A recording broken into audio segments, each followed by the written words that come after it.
कैसे हैं आप सभी? मैं आशा करती हूँ आप सभी स्वस्थ और प्रसन्न होंगे।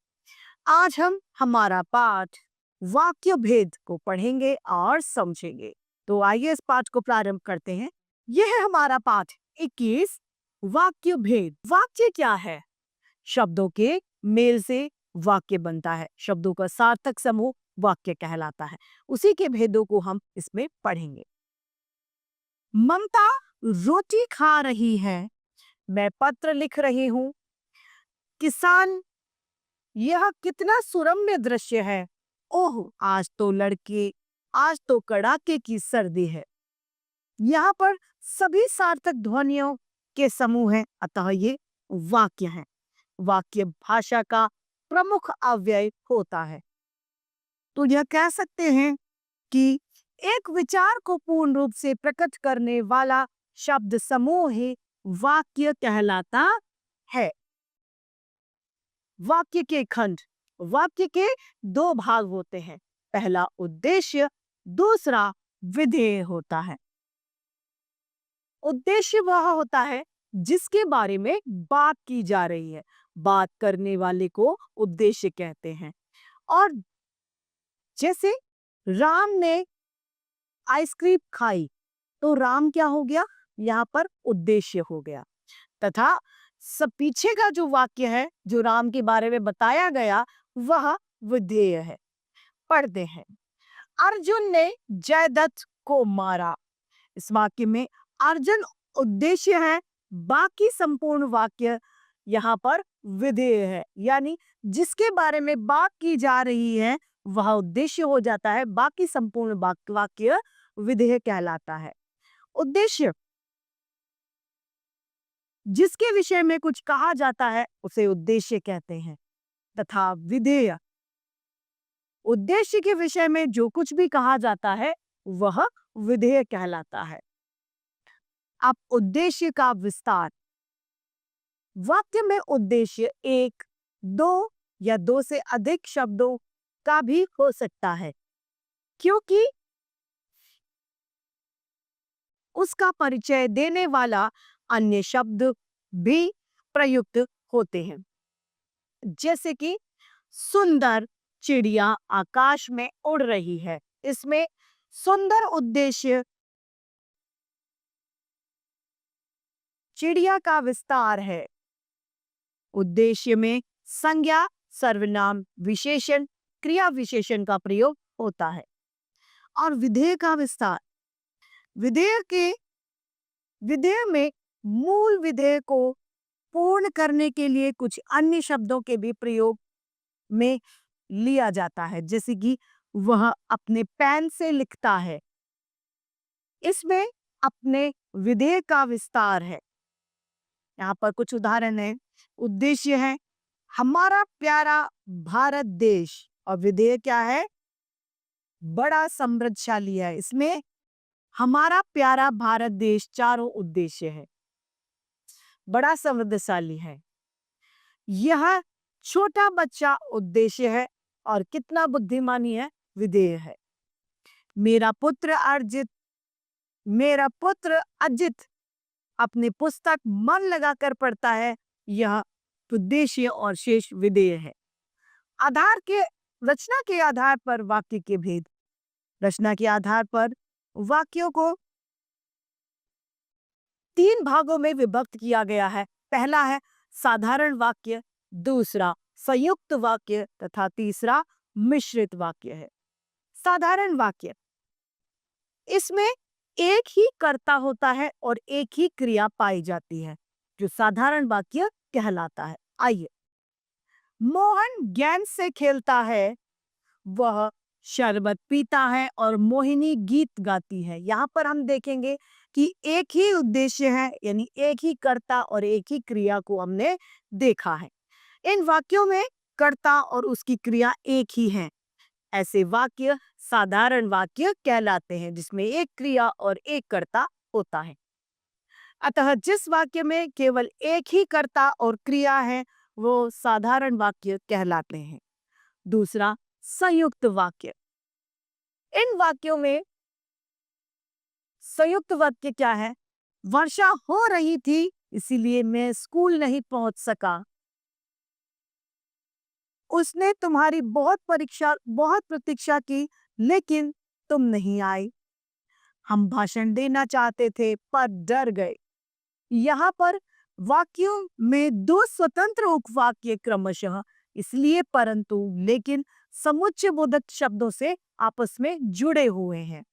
ऐसे वाक्य संयुक्त वाक्य कहलाते हैं जो आपस में जुड़े होते हैं। संयुक्त वाक्य में दोनों ही वाक्यों की प्रधानता होती है। दो या दो से अधिक साधारण वाक्यों को जब समुच्चय बोधक से जुड़ जाते हैं वे समुच्चय वाक्य कहलाते हैं, संयुक्त वाक्य। अगला है हमारा मिश्रित वाक्य। मैं विश्वास के साथ कह रहा हूं कि यह पुस्तक मेरी है। जो पुरुषार्थ करता है वह फल पाता है। मालूम होगा कि आज वर्षा होगी। मिश्रित वाक्य में एक उपवाक्य होता है तथा दूसरा आश्रित वाक्य होता है, यानी यहाँ पर पहले वाक्य दूसरे वाक्य पर निर्भर करता है। जैसा करोगे वैसा भरोगे, यानी फल जो है, फल का संबंध किससे है? फल किस पर निर्भर कर रहा है? कर्म पर। तो यानी यहाँ पर दोनों एक दूसरे पर निर्भर करते हैं। अतः जब किसी विषय पर पूर्ण विचार प्रकट करने के लिए कई साधारण वाक्यों को मिलाकर एक वाक्य की रचना करनी पड़ती है तो ऐसे रचित वाक्य ही मिश्रित वाक्य कहलाते हैं। यहाँ पर यह ध्यान देने योग्य बात है कि वाक्यों में एक मुख्य उपवाक्य और अधिक आश्रित वाक्य होते हैं जो समुच्चय बोधक से जुड़े होते हैं। अगला बिंदु है हमारा वाक्य परिवर्तन। वाक्य के अर्थ में किसी भी तरीके का परिवर्तन किए बिना वाक्य से दूसरे वाक्य में परिवर्तन करना वाक्य परिवर्तन कहलाता है। जैसे कि यहाँ पर हमें साधारण वाक्य और संयुक्त वाक्य दिए गए। साधारण वाक्य क्या है? वह फल खरीदने के लिए बाजार गया। संयुक्त वाक्य क्या है? वह फल खरीदेगा इसीलिए वह बाजार गया। यहाँ पर इसीलिए शब्द से इनको संयुक्त कर दिया गया, यानी जोड़ दिया गया। भीड़ के बेकाबू होते ही पुलिस ने लाठीचार्ज किया। तो यहाँ पर संयुक्त वाक्य क्या होगा?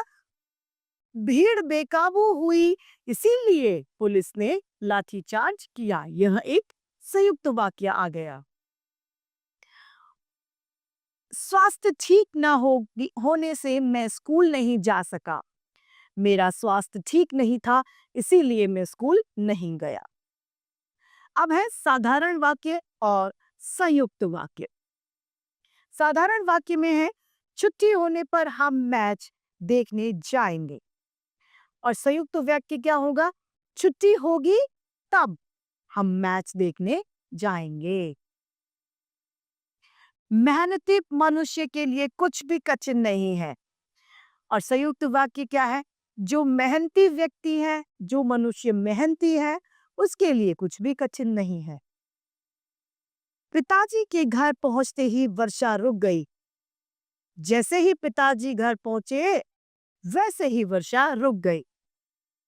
मैंने एक दुबला पतला व्यक्ति देखा। मैंने एक व्यक्ति देखा जो दुबला पतला था।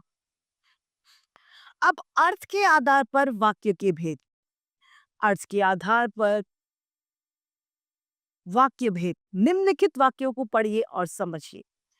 वह विद्यालय जाए, क्या वह विद्यालय गया? वह विद्यालय गया, शायद वह विद्यालय गया। उसे विद्यालय जाना चाहिए। तुमने कहा तो वह विद्यालय गया, वह विद्यालय नहीं गया। इन वाक्यों ये सभी वाक्य रचना की दृष्टि से एक जैसे लग रहे हैं, लेकिन भाव अर्थात अर्थ की दृष्टि से ये एक दूसरे से एकदम अलग हैं। जैसे कि सबसे पहले वाक्य में सीधी सी सामान्य बात कही गई कि वह विद्यालय गया, किंतु दूसरे भाव में पहले वाक्य में एकदम विपरीत है। क्या वह विद्यालय गया, यानी यह प्रश्न हो गया। इस वाक्य में जाने की क्रिया का निषेध किया गया है। तीसरे वाक्य में विद्यालय जाने की आशा की गई है, तो चौथे वाक्य में जाने की क्रिया के संबंध में प्रश्न किया गया है। इसी प्रकार शेष वाक्यों में भिन्न भिन्न अर्थ हैं। अतः अर्थ के आधार पर वाक्यों को 8 भागों में विभक्त किया गया है, यानी अर्थ के आधार पर वाक्य के 8 भेद होते हैं। पहला, विधानार्थक वाक्य। जिन वाक्यों में क्रिया के विधान के सामान्य रूप में होने का बोध होता है, वह विधानार्थक वाक्य कहलाते हैं। उदाहरण जैसे कुसुम खाना खाएगी, राम जाएगा, कुसुम खाना खाती है, कुसुम ने खाना, कुसुम से खाना खाया जाएगा और कुसुम ने खाना खाया। चारों वाक्य में क्रिया के विधान यानी क्रिया संपन्न का सामान्य बोध हमें हो रहा है। भले ही प्रथम वाक्य में क्रिया वर्तमान काल, द्वितीय में भूतकाल और तृतीय और चतुर्थ में भविष्य काल की है, लेकिन काल पृथक होने पर भी चारों ही वाक्य विधानार्थक वाक्य ही है। दूसरा है निषेधात्मक वाक्य। जिन वाक्यों में क्रिया के विधान का निषेध किया जाता है, वह निषेधार्थक वाक्य कहलाते हैं। जैसे कि कुसुम खाना नहीं खाएगी, ये निषेधात्मक। कुसुम से खाना खाया नहीं जाता, कुसुम खाना नहीं खाती है और कुसुम ने खाना नहीं खाया। इन वाक्यों में खाना क्रिया का निषेध किया गया है। भले ही प्रथम वाक्य में क्रिया वर्तमान काल, दूसरे में भूत और तीसरे और चौथे में भविष्य काल की है। क्रिया के निषेध होने के कारण चारों ही वाक्य यहाँ पर निषेधात्मक वाक्य है। तीसरा है आज्ञार्थक वाक्य। जिन वाक्यों से आज्ञा के होने का हमें पता चलता है, वे आज्ञार्थक वाक्य कहलाते हैं। जैसे कि हे बालकों, बालकों बाहर बैठो, बालकों से बालकों को बाहर बैठाया जाए, बालक बाहर बैठे, बालक बाहर बैठे रहे। इन चारों वाक्यों में बालकों के बाहर बैठने की आज्ञा दी गई है। बच्चों को कहा गया है कि आप बाहर बैठो। अतः ये चारों ही आज्ञार्थक वाक्य है। चौथा है प्रश्नार्थक वाक्य। जिन वाक्यों से प्रश्न पूछे जाते हैं, वे प्रश्नार्थक वाक्य कहलाते हैं। राम चित्र क्यों बना रहा है? राम, यह चित्र किसने बनाया है? राम, तुम चित्र कब बनाओगे? राम को चित्र कहाँ बनाना है? क्या राम चित्र बनाएगा? क्या राम चित्र बना सकता है? यहाँ पर सभी में प्रश्न पूछा गया है, अतः ये क्या है? सभी प्रश्नार्थक वाक्य हैं, जिनसे हमें प्रश्न का बोध हो रहा है। पांचवा है विस्मयार्थक वाक्य। जिन वाक्यों में किसी आश्चर्य का बोध हमें होता है, वे विस्मयार्थक वाक्य कहलाते हैं। जैसे जिन वाक्यों से किसी कार्य का आश्चर्य या विस्मय प्रकट होता है, उन वाक्यों को विस्मयार्थक वाक्य कहते हैं। वह आनंद आ गया, क्या जीत थी, वह क्या सुंदर दृश्य है, अरे इस पौधे को क्या हुआ। इन चारों ही वाक्यों में विस्मय का बोध हमें हो रहा है, अतः ये चारों वाक्य कैसे हैं? विस्मयार्थक वाक्य हैं। यद्यपि दूसरे और चौथे वाक्य में प्रश्नार्थक भी है, लेकिन उसमें भी विस्मय का भाव को प्रधानता दी गई है, अतः ये विस्मयार्थक वाक्य कहलाएंगे। छठा है संदेहार्थक वाक्य। जिन वाक्यों में क्रिया के होने में कुछ संदेह होता है, वह संदेहार्थक वाक्य कहलाते हैं। जैसे शायद वह सो गया होगा, इसका उदाहरण है। जिन वाक्यों में क्रिया के होने का निश्चय न हो, अर्थात क्रिया के होने में संदेह का पता चलता है, उन्हें संदेहार्थक वाक्य कहा जाता है।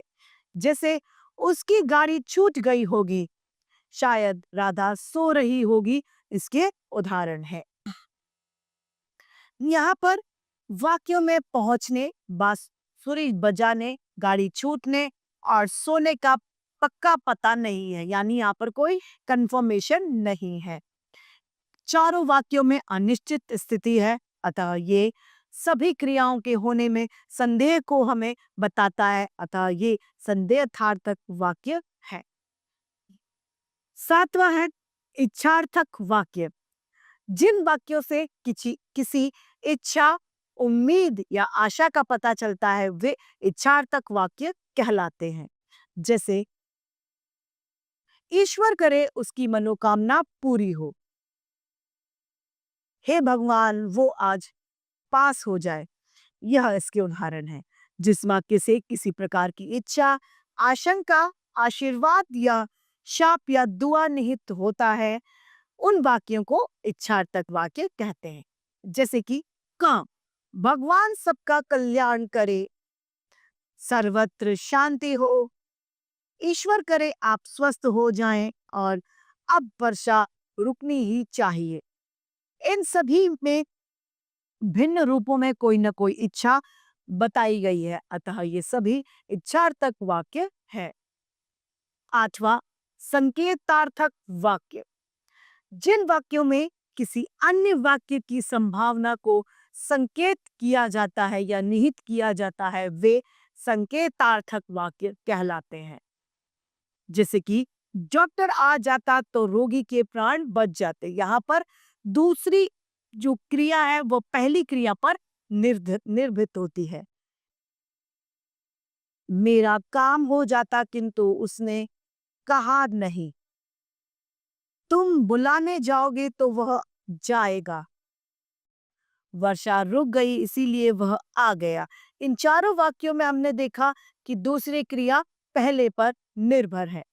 उपयुक्त चारों ही वाक्यों में दो वाक्य हैं। इसमें प्रथम वाक्य द्वितीय वाक्य के लिए संकेत कर रहा है। प्रथम वाक्य में हम देखते हैं कि रोगी के प्राण बच जाते, इस वाक्य के लिए डॉक्टर आ जाता कहकर यह संकेत दिया गया कि डॉक्टर को आना चाहिए था। यह संकेत है, इच्छा नहीं, अतः ये संकेतार्थक वाक्य है। इसी प्रकार से अन्य वाक्य होते हैं, ये सभी संकेतार्थक वाक्यों में है, किंतु परंतु चूंकि इसीलिए आदि यौगिक अपव्यय पदों का प्रयोग किया जाता है। किसका? इन सभी पदों का। किसमें? संकेतार्थक वाक्यों में। तो इस तरह ये पाठ समाप्त होता है। आइए इसके अभ्यास कार्य को हम देखते हैं। पहला प्रश्न, सही विकल्प पर हमें सही का चिन्ह लगाना है। क शब्दों के सार्थक और क्रमबद्ध समूह को क्या कहते हैं? रचना, अनुच्छेद, वाक्य या सार। तो वाक्य कहा जाता है। ख वाक्य के खंड होते हैं, उद्देश्य, विधेय, दोनों या इनमें से कोई नहीं। तो वाक्य के दोनों खंड होते हैं, उद्देश्य तथा विधेय। ग एक कर्ता और एक क्रिया वाले वाक्य होते हैं, संयुक्त वाक्य, साधारण वाक्य, मिश्रित वाक्य। यह सभी ये साधारण वाक्य होते हैं जिसमें एक क्रिया और एक दिए गए शब्दों को क्रम से भरकर रिक्त स्थान की पूर्ति कीजिए। मोहन पुस्तकालय में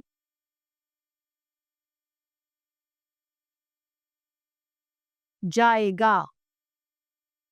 ख मेरे पिताजी शाम को मेरे पिताजी आज शाम को दिल्ली जाएंगे। मेरे पिताजी आज शाम को दिल्ली जाएंगे।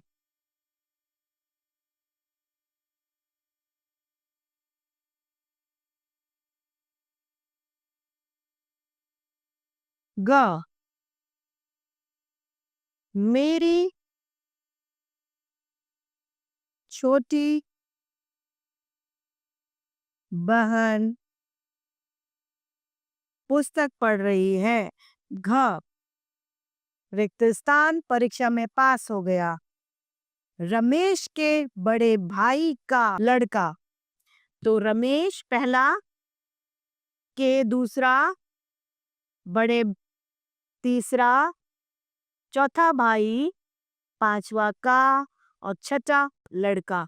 तो रमेश के बड़े भाई का लड़का परीक्षा में पास हो गया। प्रश्न तीसरा, सही कथन पर सही और गलत पर हमें गलत का चिन्ह लगाना है।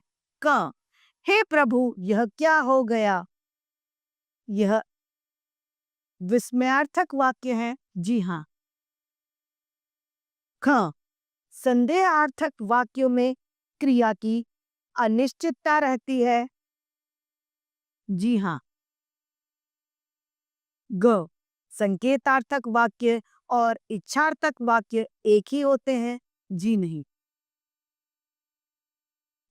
घ, विधानार्थक वाक्यों में क्रिया का निषेध किया जाता है।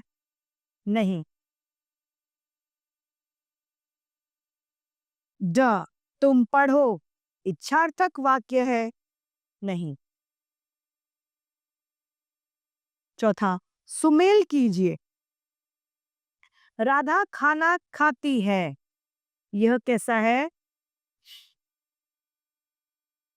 ख, वह आज स्कूल नहीं जाएगा। यह निषेधात्मक वाक्य है। सब कमरे से बाहर चले जाएं। यह आज्ञार्थक वाक्य है। घ, राम चित्र क्यों बना रहा है? यह एक प्रश्नार्थक वाक्य है। सर्वत्र शांति हो, यह एक इच्छार्थक वाक्य है। राधा खाना खाती है, यह एक विधानवाचक वाक्य है। प्रश्न पांचवा, निम्नलिखित प्रश्नों के उत्तर दीजिए। क, उद्देश्य किसे कहते हैं? वाक्य में जिसके बारे में बात की जा रही हो वह उद्देश्य कहलाता है। ख, विधेय से आप क्या समझते हैं? उद्देश्य के बारे में जो कुछ भी बात कही जाती है वह विधेय कहलाता है। साधारण वाक्य किसे कहते हैं? जिस वाक्य में एक क्रिया और एक कर्ता होता है वह साधारण वाक्य कहलाते हैं। मिश्रित वाक्य की क्या विशेषता होती है? मिश्रित वाक्य में एक उपवाक्य होता है और दूसरा उस पर आश्रित होता है। जब किसी विषय पर पूर्ण विचार प्रकट करने के लिए कोई साधारण वाक्यों से मिलकर एक वाक्य की रचना करनी पड़ती है तो ऐसे रचित वाक्य को मिश्रित वाक्य कहा जाता है।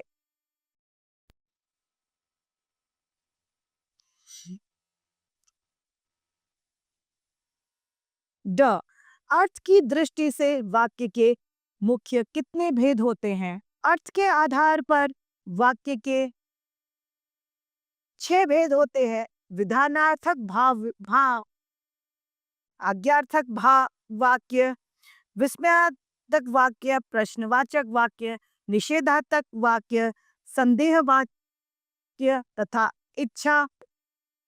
इच्छात्मक वाक्य और संकेतात्मक वाक्य। यानी 8 भागों में इन्हें वर्गीकृत किया गया है। च, विधानार्थक वाक्य को उदाहरण सहित समझाइए। विधानार्थक वाक्य वे वाक्य होते हैं जिन वाक्यों में क्रिया के विधान यानी क्रिया को पूर्ण होने का बोध होता है वे विधानात्मक वाक्य कहलाते हैं। जैसे कि कुसुम से खाना खाया जाएगा, कुसुम खाना खाएगी, कुसुम खाना खाती है, कुसुम ने खाना खाया, इसके उदाहरण हैं।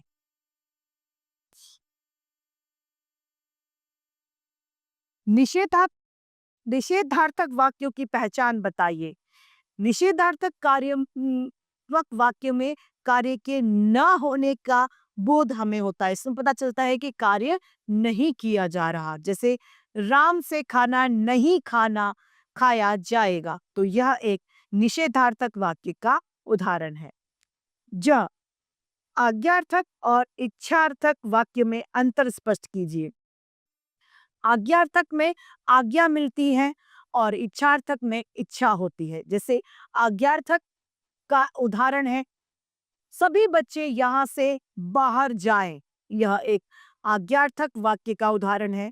तथा इच्छार्थक वाक्य का, हे प्रभु आज यह विद्यालय में प्रथम आए यह एक इच्छार्थक वाक्य का उदाहरण है। यह दोनों में अंतर है। तो इसी प्रश्न के साथ में हमारा ये पाठ समाप्त होता है। मैं आशा करती हूँ आप सभी को यह पाठ भली भांति रूप से समझ में आया होगा। आज के लिए इतना ही। फिर मिलते हैं। धन्यवाद।